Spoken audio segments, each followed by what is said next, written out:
Hi,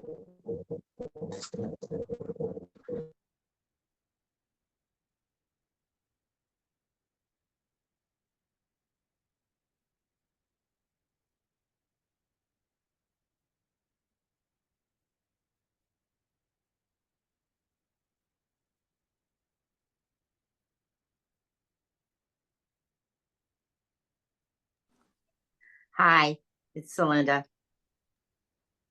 So Linda, we're just getting started here in one moment. Great, thank you. Sorry I ran a minute late.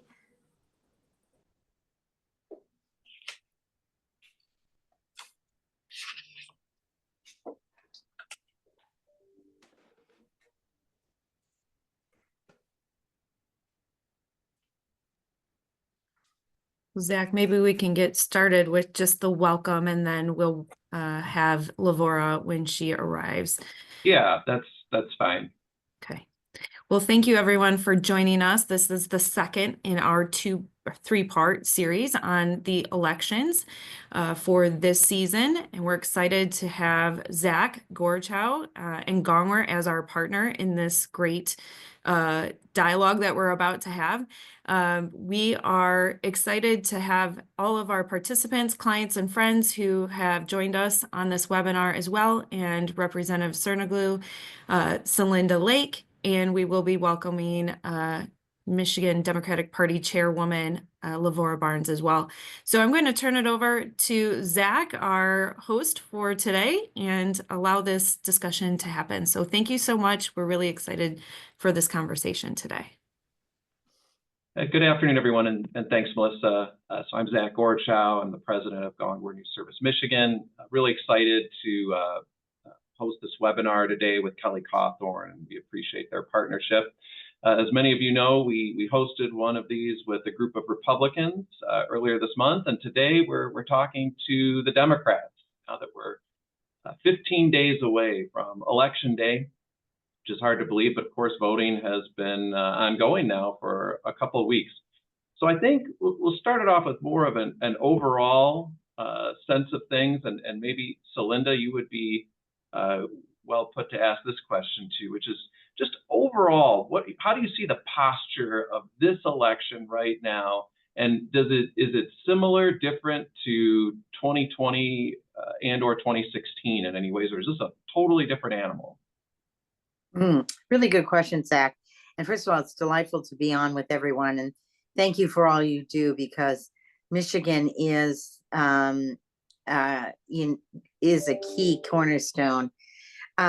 Michigan, while it was a close race, obviously before, it feels closer this time. It's been harder, even though Michigan has a number of important building blocks. It feels harder to get Michigan solidified this time than in the past, and the numbers have been bouncing around, and the race is very, very close. I think there are a couple of building blocks. One building block is African-American voters. We need to have record high African-American turnout, and there is a gender gap. There's a difference between Black women and Black men. Number two, a secret vote that a number of people have been active in that we could really be the margin of difference is low-income voters. And of course, the One Fair Wage campaign, very, very important to low-income voters, in the state legislature passed that.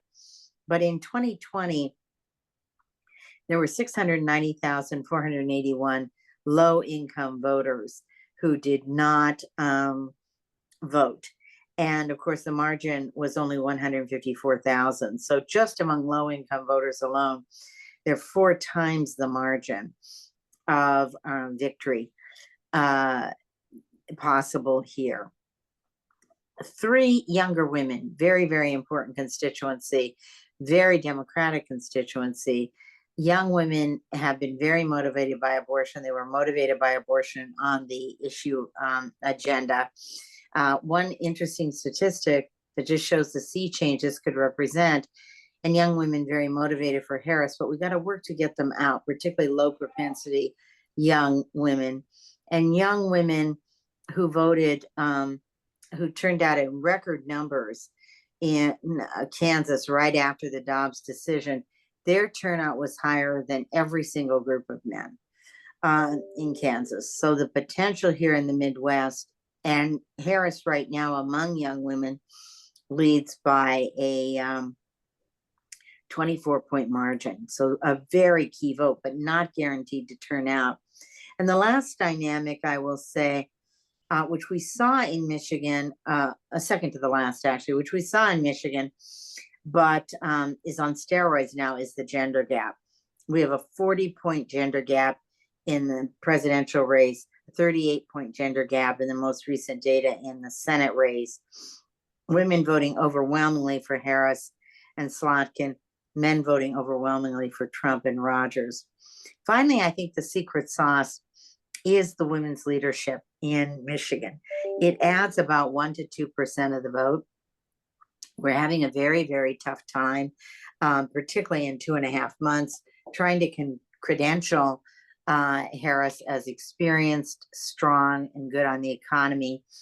And Michigan really likes women leaders and is very proud of their women leaders. And when we were doing, right after Harris was moved in, we were doing some focus groups with non-college educated white women in Macomb and Oakland, a key swing vote. And at the end of the group, I said, do you have anything final to say? And several of the women said, well, I can't decide who to vote for. I just want to know, what does Gretsch say? So on that note, I hope that Governor Whitmer and all of the women leaders can help us deliver the margin of victory in Michigan, which is a keystone to the blue state strategy. And Zach, I'll turn it back to you. Thanks, Linda. So Representative Cerniglu, before we get into like specific House races, state House races and so forth, can you speak to sort of the overall, like compare how state House Democrats were feeling coming into this election, maybe how they were feeling in the early summer when President Biden was having a lot of issues and hadn't stepped off the ticket, and then now with Vice President Harris heading the ticket coming into the home stretch? Sure. So I think when Vice President Harris, became the top of the ticket, all of us, really just experienced a lot of excitement because that's what we were getting from everyone around us. I mean, everyone, was really excited to have Kamala Harris at the top of the ticket. And we still are, as we're getting closer and closer, to election day, and, polls are still, really close. It obviously that's, makes everyone just nervous about what's going to happen, but we are feeling, confident. All of our candidates have been working hard. They've been, we're at 1 million doors knocked for state House candidates, which is just an amount of work. And everyone has been raising and. Oh. Looks like we lost Representative Cerniglu there while maybe her signal went out. So we'll keep pushing. That's actually, she mentioned polling. So Celinda, that's a good segue to you. Michigan polling, a lot of downs and I'm talking about the public polling that gets released. Yeah. Internal polling you do for clients. Just a really quick summary for our listeners and viewers out there. 2016, Hillary Clinton was supposed to win the Democratic presidential primary by 20 points. Bernie Sanders ends up winning. Hillary Clinton was leading all the way through over Donald Trump into the general election by anywhere from 5 to maybe 9 points, depending on the poll. Trump, of course, ends up winning by like 1/4 of a point. And then, 2020, polls had Biden, public polling had Biden up 8 to 10 points. Coming into election day, it ended up being a 2.5 point Biden victory. I'm curious from your standpoint, where have some of these public polls missed the mark, and in terms of their methodology? And do you see signs that they have properly corrected for this cycle, or maybe even over-corrected for this cycle? What are you seeing?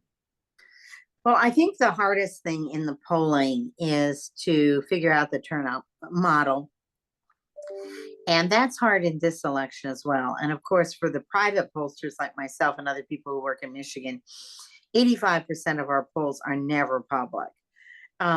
What we are personally doing in our firm is different turnout scenarios. So we're saying if the turnout is this is where the race is. If the turnout is this is where the race is. I think there's very likely to be a Trump surge.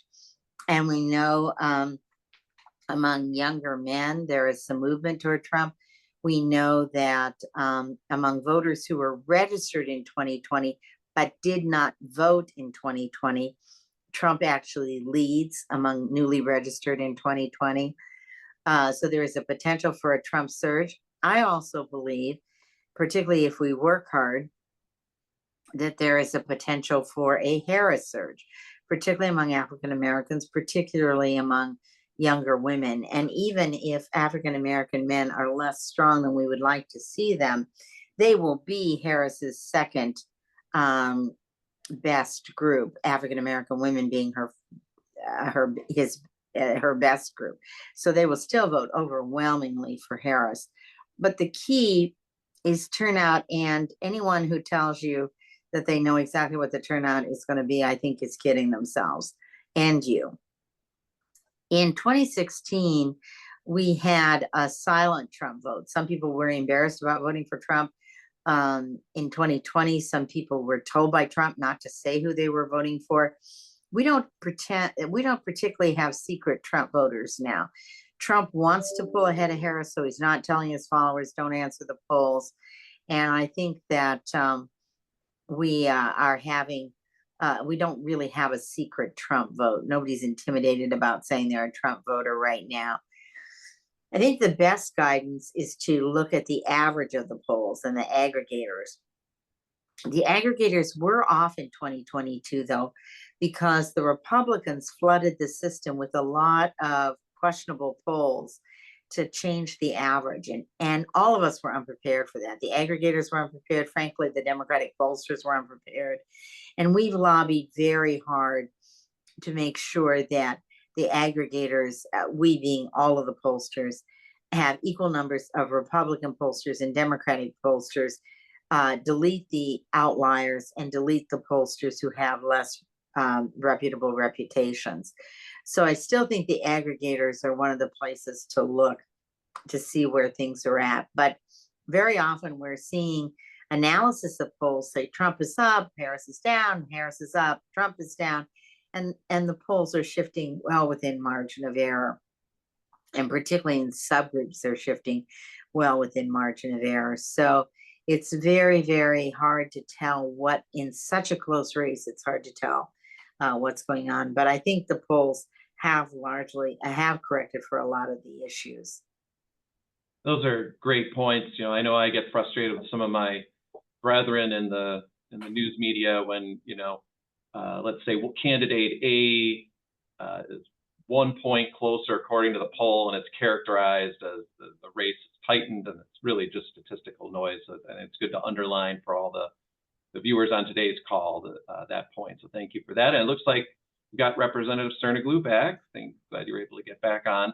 I'm curious to ask you from a appearances standpoint, were you concerned at all that it seemed like former President Trump and J.D. Vance, the Republican nominee for vice president, were in Michigan more than Vice President Harris and Governor Walz in September and even into early October? It really feels like only the last week to 10 days that we're seeing Harris and Walz step up their actual presence within the state. So well, can you hear me? First, I want to make sure we can hear you. Yeah, your video is frozen, but we can hear you. Oh my goodness. Okay. Sorry about that. So it's interesting you should ask that, because I feel like Kamala Harris is here almost every day right now. We're getting a new invite for a new rally or new event pretty much daily. So I guess I had not, felt like we were getting inundated with Vance and Trump, but not Harris and Walz. Walz, has been coming consistently, and had a chance to, meet him a few weeks ago. And Kamala, to me, I think she was coming consistently as well. And certainly right now, I think people are definitely noticing that, there's a huge campaign presence in Michigan. Clearly, Michigan is going to be an important state to win. And the Harris campaign is definitely, spending time and resources here right now and especially at the start of early voting. Seems like a, great time to be doing that. So yeah, I'm really, happy that they continue to come and talk to voters in Michigan. And this would be a good question, I think, for both of you. How do you assess Democratic voter enthusiasm right now? I think about 2018, 2020, 2022, just off the charts, maximum Democratic enthusiasm. That was clearly in some trouble until President Biden decided to bow out of the race this year. And there was some, if you look at the August primary turnout in Michigan, I don't have the numbers right in front of me, but I believe it was down from 4 years earlier. Are you seeing the enthusiasm that you feel is needed to assure the turnout of your voters to match what the Republicans are likely to do with Trump on the ballot? Whoever wants to take that first, feel free. So I guess I would say yes, I am seeing and feeling and hearing the enthusiasm. I don't know that there's been as much enthusiasm for a presidential candidate since 2008 when Barack Obama won. I mean, people are excited and wanting to have the opportunity to vote for Kamala Harris in this historic election. So I think the enthusiasm and the excitement is definitely there, and it'll be up to us in these final weeks to take advantage of that and make sure that everybody actually does vote. I think that the representative is right. I think that one of the things that's really interesting is a lot of voters in other states, including other blue wall states, will have questions like, can a woman be tough enough? Well, you've had a series of women AGs, Granholm, Dana Nessel, who have been very tough, and people think have been stood up for them. So Michiganders tend to ask less than other voters, can a woman be tough enough? You have a lot of other states ask, can a woman be good on the economy, particularly for Democrats and Republicans? Well, you've had in Granholm and Whitmer and others, women leaders who have been very strong on the economy. And Michiganders, again, tend to ask that less than other voters do. You have a lot of people ask, well, is a woman experienced enough? Originally, people were very reassured that Harris was in the room where it happened, if you can say. But then the Trump campaign really ran aggressive campaigns about is she qualified.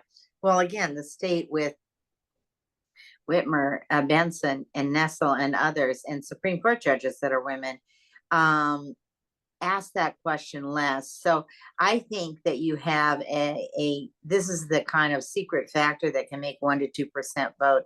I think the August turnout was also depressed slightly by the war on Gaza, and the war on Gaza is still a very important issue and obviously very important to some groups in Michigan.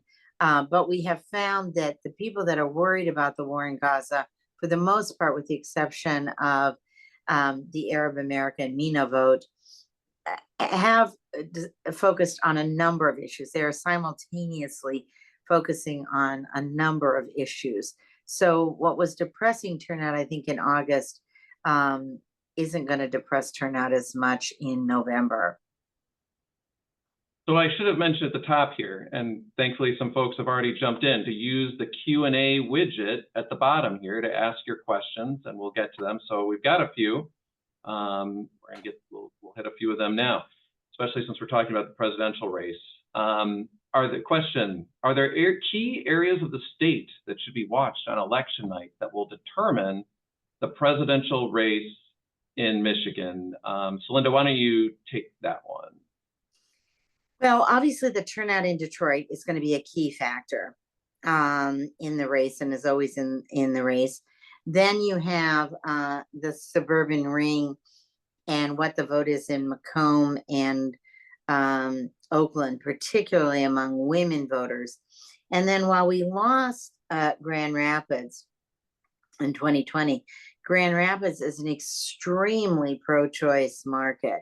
So I think with post-Dobbs, it'll be very interesting to look at what the Grand Rapids vote is because of the impact of abortion, because of the impact of the abortion. You know, Michiganders took it into their own hands and said where they stand on this issue.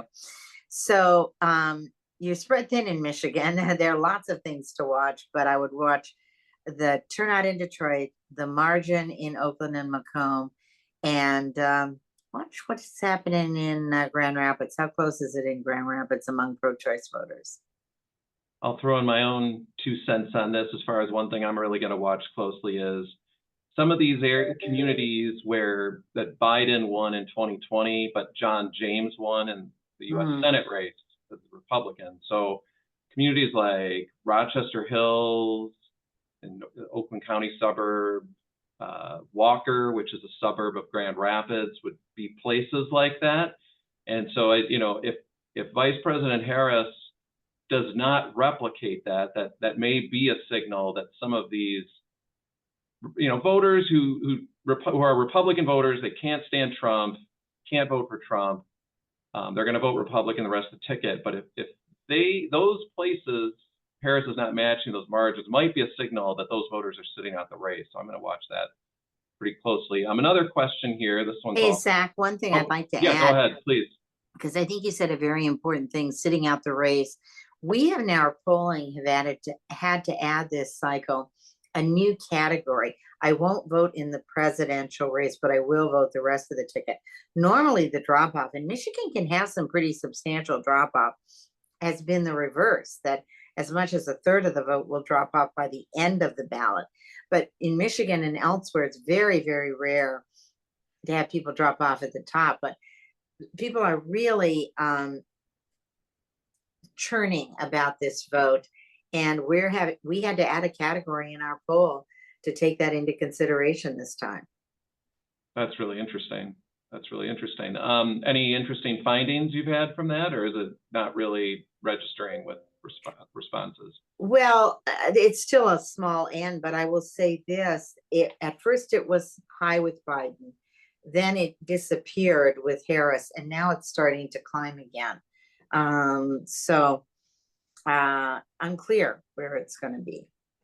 Do another question here, and then we'll keep moving on, but we want to invite more questions as we move through these. This one also is a good one for Celinda, because someone asked about the polling aggregators.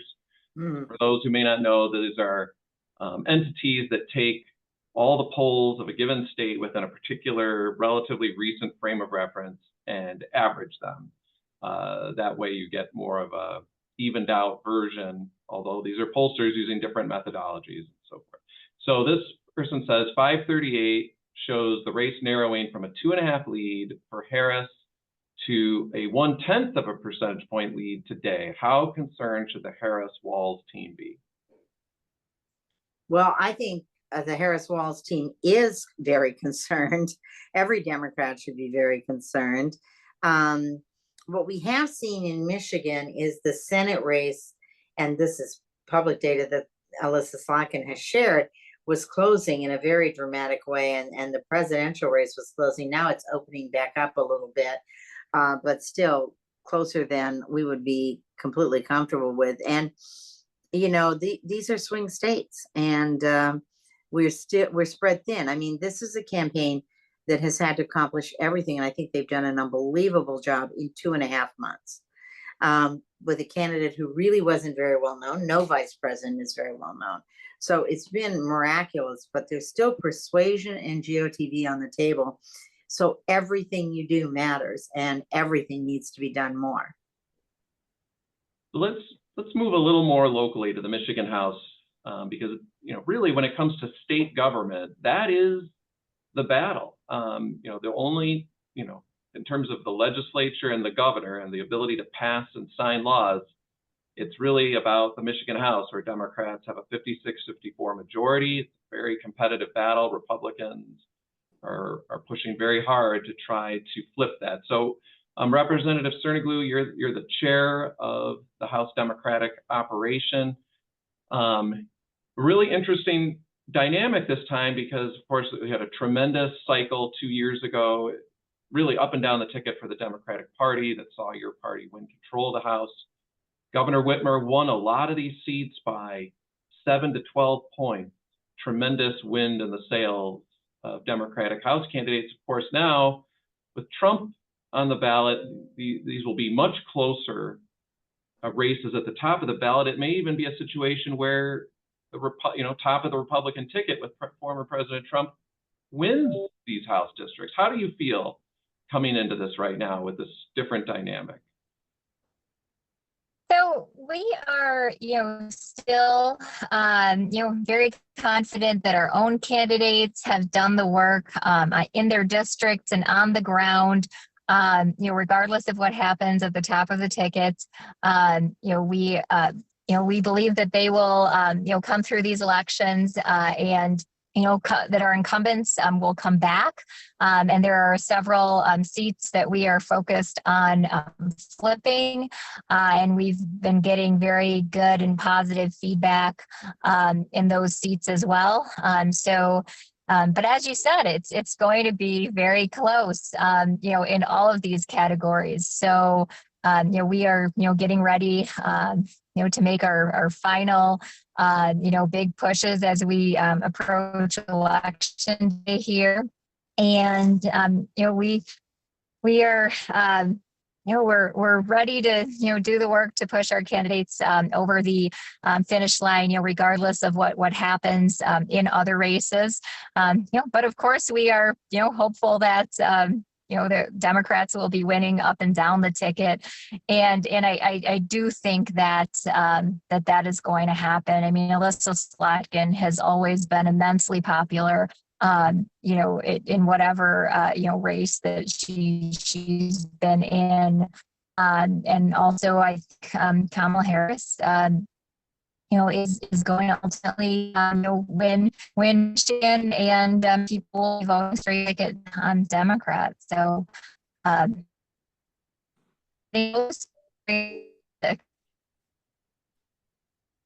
So I'll put the next question to Celinda because Representative Cerniglu, your signal got a little bit dodgy at the very end there, but this will be for both of you.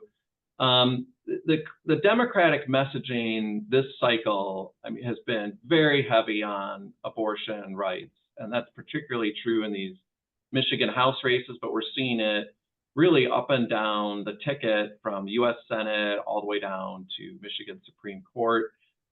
Heavy emphasis on Democratic candidates will support the legal right to an abortion. Republican candidates will not.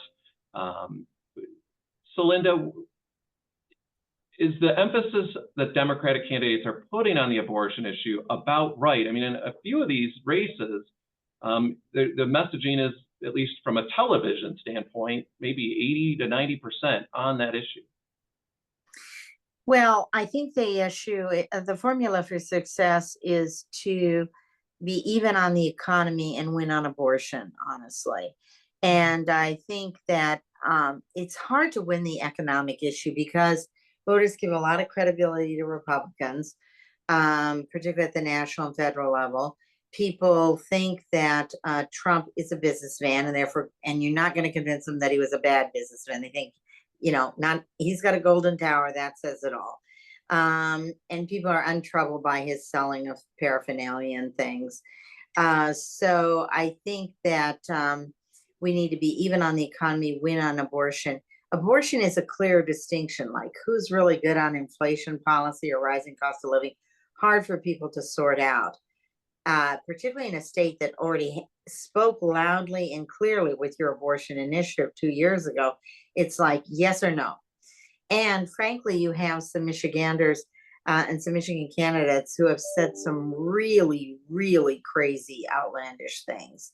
Like in the AG's race 2 years ago, our opponents said no exceptions, not even health, and held up a diagnosis volume and said, I know of no health diagnosis that requires an abortion. Well, talk about extreme arrogance. When you get your doctor's, your medical degree, maybe we'll be interested in your opinion, although doubtful. So people have just taken extreme positions. And the clarity of this issue really helps to mobilize Democrats and young women and to clarify the distinction. But we can't forget the economic message. And I think the UAW and other labor unions working in conjunction with the MDP have been very, very strong in getting out the economic contrast. And the head of the UAW, Sean Fain, has been a national leader on economic messaging. He's been willing to be very populist, which is very popular in Michigan. I think a lot of Democrats nationally are concerned about how populist you can be. He's been very comfortable with that. Michiganders are very comfortable with that. And the union base and the deference that Michigan voters have to labor unions and their viewpoint on the economy is a very important variable in winning the race. So we got to have economic message. Among the economic issues, healthcare costs, and healthcare is one of the strongest messages to women. And of course, many Michigan candidates, including your governor, have taken very, very strong position on rising healthcare costs, medical debt, prescription drug prices. Michigan is crazed about prescription drug prices because it sits on the border of Canada. You can drive, 30 minutes to Windsor and get cheaper drugs, cheaper insulin. And so they've always been very, very energized about prescription drug pricing as a rising cost of living item. So we have to walk and chew gum at the same time, but I think you see choice playing a major role because it can be the tiebreaker and because it's a distinction that the voters have already spoken out on. It's a persuasion as well as a mobilization issue. And voters just want to know yes or no. Don't bullshit me. I just want to know where you stand. This is a very clear issue. I had to make up my mind. You tell me where you made up your mind. Representative Cerniglu, in the 12 or 13 state house races that are competitive, both parties are making an effort. The Democrats have hammered at the Republican candidate on abortion in all of them.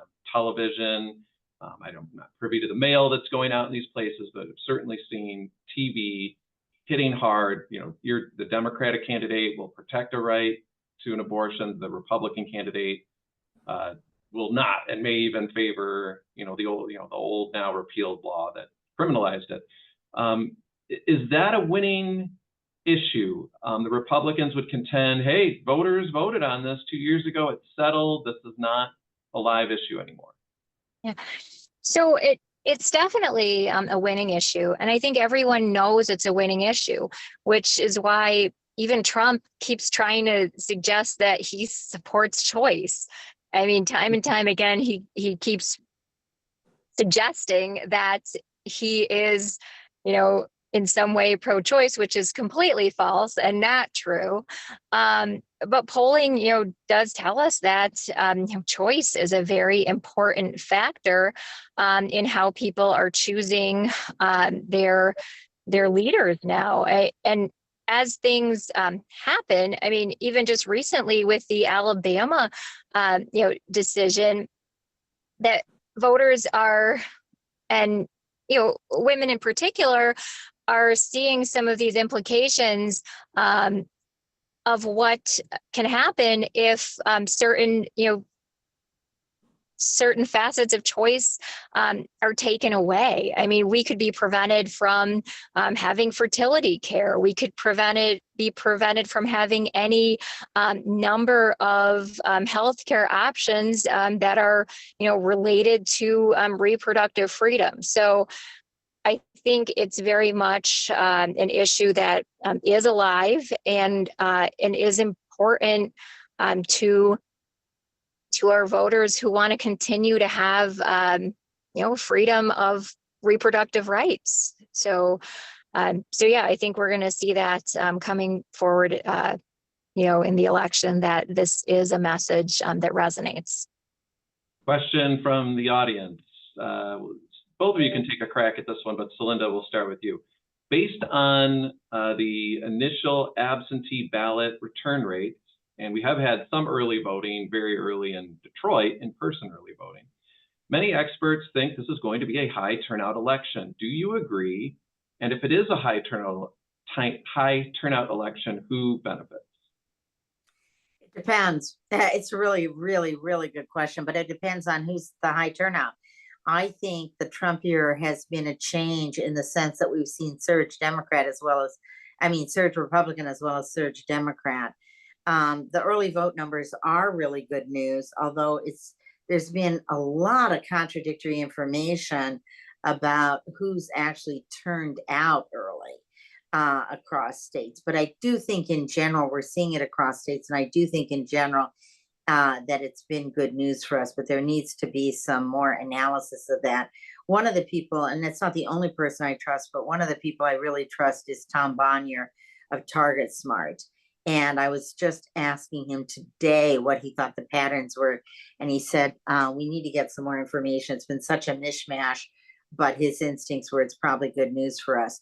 It is interesting that the Republicans encourage their voters to vote on election day and have dissed the early vote so much that a lot of Republicans are distrusting of voting early. Trump has actually concluded that's a mistake. And if you look at some of his communication, he has said to Republicans, get out and vote early, because he has thought it was a mistake that his team did not do more of that. They don't have the ground game to get the vote out early, so I don't know what's going to happen there. But in general, I think we don't know. Oh, sorry. I was going to say, Penelope, do you think this is going to be a high turnout election? And if so, who does it benefit? I think it's going to be a high turnout. I do think it's going to be a... Sorry, we're sisters in this conclusion. Go ahead, please. I'm sorry. No, it's fine. I think it's going to be a high turnout election. And I think that traditionally Democrats do benefit from a high turnout election. I think in some cases, Republicans can benefit as well. But I think for this one, a high turnout is going to mean that Democrats win. Okay. And Representative Cerniglu, a question for you. One of the things the Democrats have had in the House races this year is a massive advertising advantage, on course for something like a 6-to-1 dollar-to-dollar advantage statewide. But a lot of that advantage is because Democrats have gone on broadcast television in the Detroit television market for people like Representative Jamie Churches, for Janice Robinson, who's running against Representative Jamie Thompson, for Nate Shannon, Denise Menser, for Reggie Miller, against the two Republican incumbents in Oakland County. Of course, Detroit broadcast television is very expensive. Millions of dollars have been spent there. What's the thinking behind that type of investment, given that maybe 1/50th of the audience is in the district that is the target of the ad? So, we do believe that that type of advertising, effective. We are, ensuring that we are doing more of that and more of everything, really. I mean, we are up on digital. We are sending, all the mail that one could possibly hope to receive. So we're really just doing all of the campaign things that that you could possibly invest in. So it makes sense to invest in broadcast in these areas. The Republicans are also investing, just not in as high a level because they don't have as many resources right now to do that. But we do think that will be helpful to our candidates.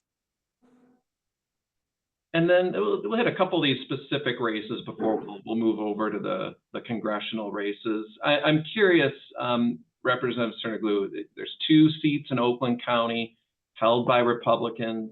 These were seats Joe Biden won by a couple points, And of course, Oakland County, the trend is very clear, although these are north of M59, so a little bit less quick to turn blue.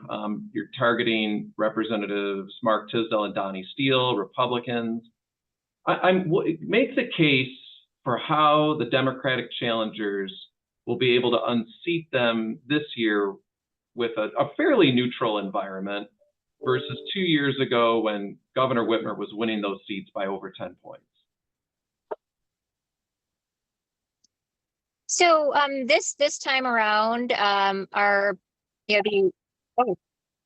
about that.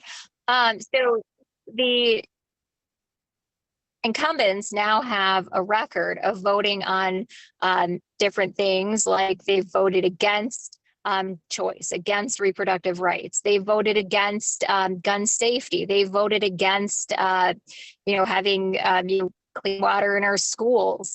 So there's a record that we can challenge now.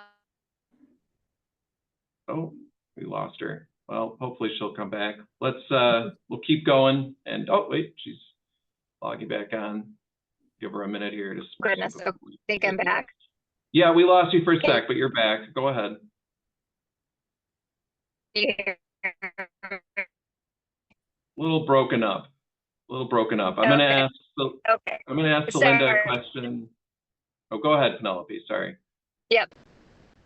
All right, you're coming in clear. The Go second ahead. part of that, and okay, I was just going to say the second part of that answer is just that our Democratic candidates this time around, they got much earlier starts.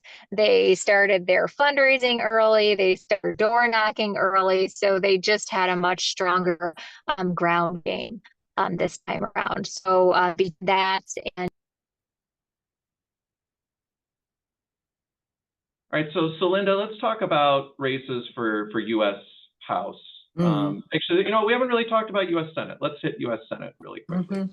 So Mike Rogers, Elissa Slotkin. There's a long history now. Democrats have won 15 of the last 16 U.S. Senate races in Michigan, although the most recent one in 2020 was very close between Gary Peters and John James. How much of a threat is Mike Rogers? Does he bring some things to the table that your garden variety statewide Republican lately has not? Yeah, I think, and Penelope was laid out the original thing that I thought was really good point, which is that Elissa Slotkin just brings a lot of likability to the race, and it's hard to, some of the things they want to typecast her as radical socialist, liberal, bad on the economy, just hard, bad on foreign policy, just hard to make those things stick to her, I think.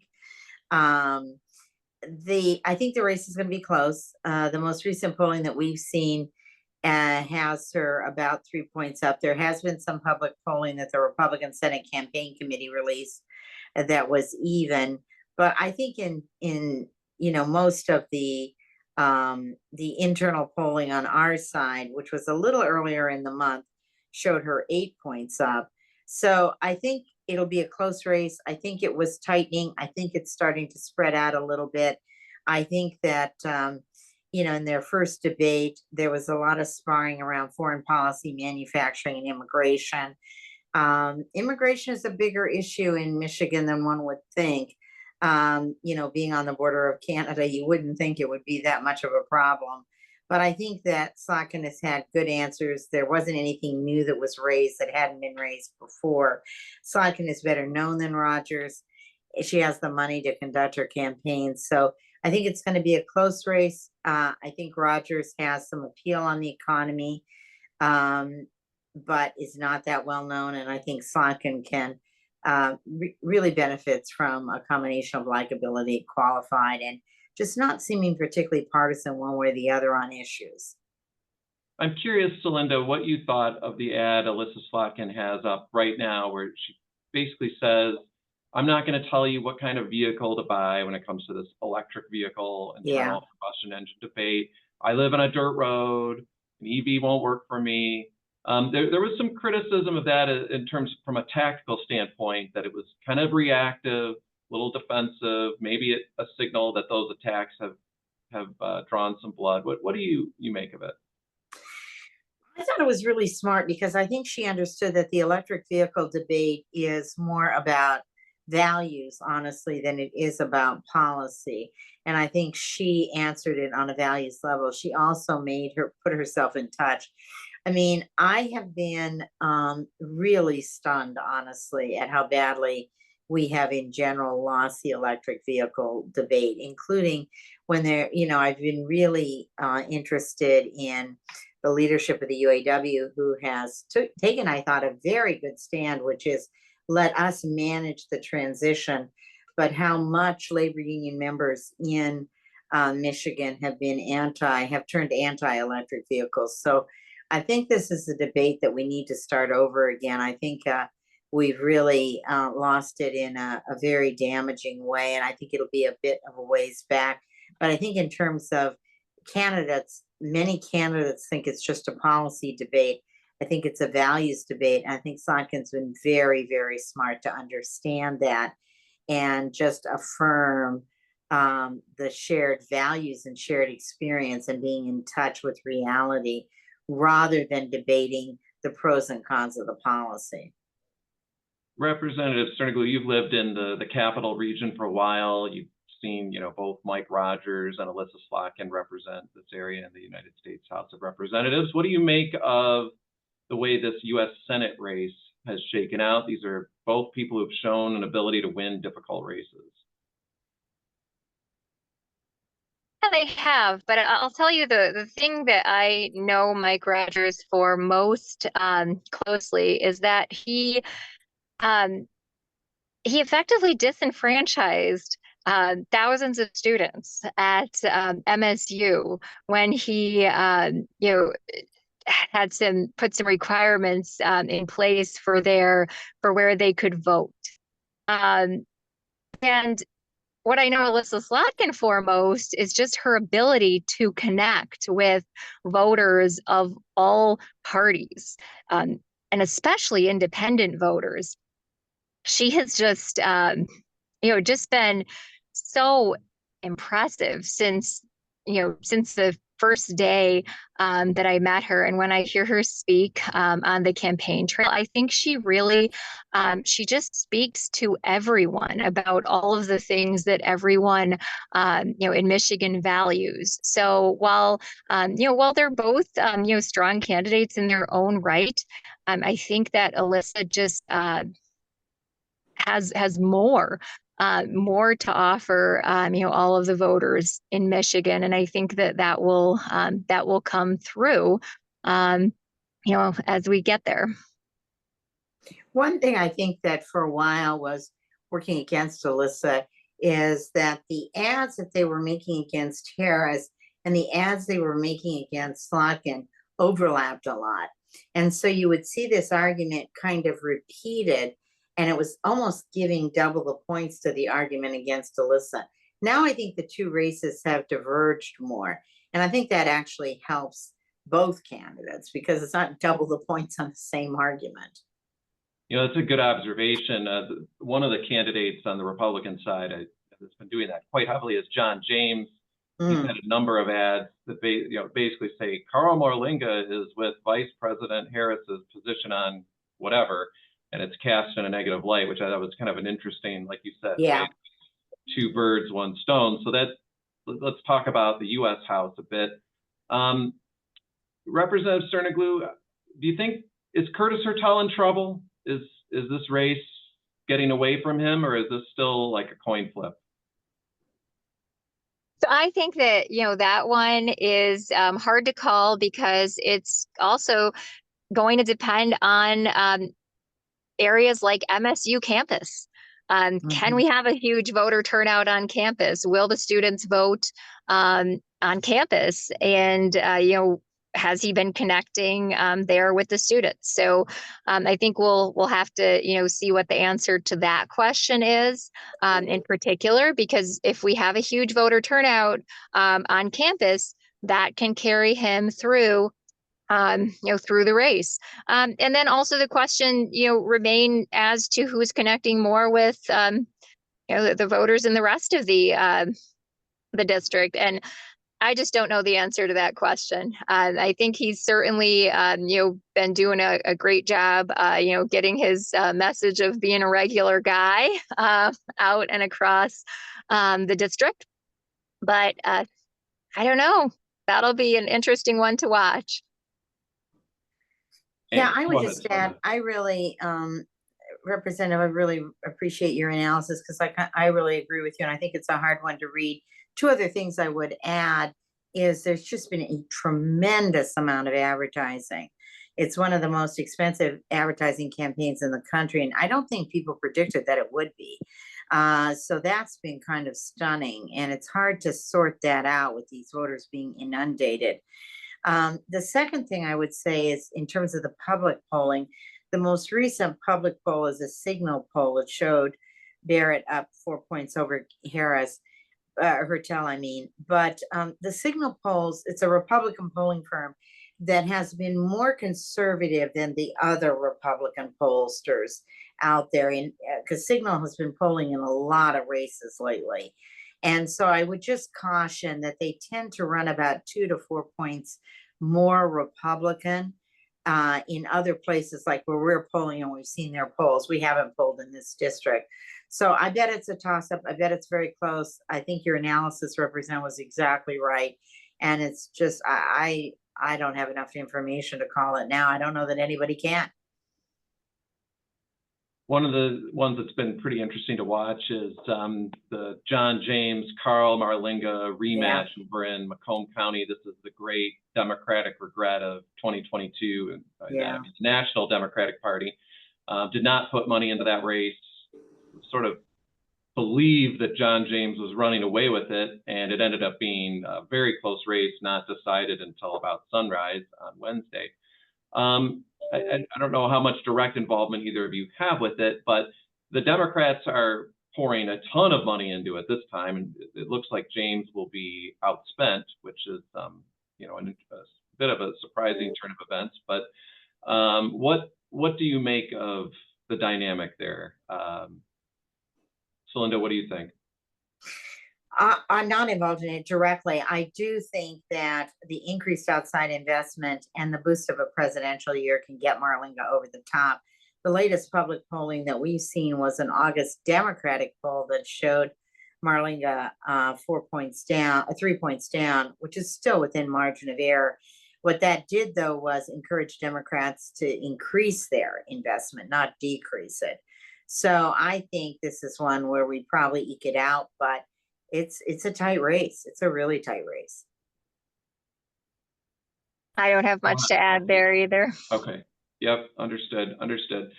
Just want to invite people to ask questions before we wrap it up, because we'll wrap up here sharply at 2. So if you have any questions, use the Q&A widget.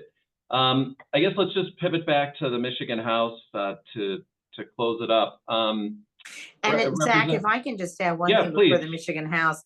Yeah, go ahead. I defer completely to the representative because she is the expert, and I've loved your analysis and sharing this platform with you. I think nationally, we're also very excited about the Michigan Supreme Court races and think those are very important. And boy, have we learned in the last few years that courts make so much difference. And Michigan has a real appetite for women judges. So I think that's interesting as well. So I'm not an expert in those races, but I think those are really important races, and excited about what's happening there in terms of the Michigan court, because it's a very powerful court. Yeah, it's a good point. We've got 2 seats, an open seat race, and Justice Bolden is running for retention. And right now, in terms of these tend to be television races, and it's all been very one-sided, with the Democrats poised to outspend the Republicans, maybe $4 or $5 million to 0, unless some money falls out of the sky soon for the Republicans. So it'll be interesting, because if the Democrats sweep those races, they'll then have a 5-2 majority, up from a 4-3 majority currently. Representative, what's your gut feeling on the margin of the House when it's oh, I don't know, sunrise Wednesday, maybe lunchtime Wednesday, and we know where this has landed. Well, I would love to see a 58 majority. That's my goal. That's what I would love to see happen. I think it's going to be close. I mean, it's really just going to be close how each one of these races ends up breaking. But yeah, if I got to, like, you know, put in a number, I'm going for 58. And if you had to, you know, if there was one Democratic incumbent whose fate is keeping you up at night, you're just hoping, boy, this is going to be really tough for them, but you know, hopefully they get through. Who is that incumbent that you think is facing that? Oh gosh, I wouldn't want to, you know, call anyone out, you know, in particular. I mean, we've got so many tight, I know you did. We've got so many tight races, but our candidates, like I said before, are all out there working so hard that, you know, we're just not going to know until election day, or maybe the day after. Hopefully election day we'll get some results there.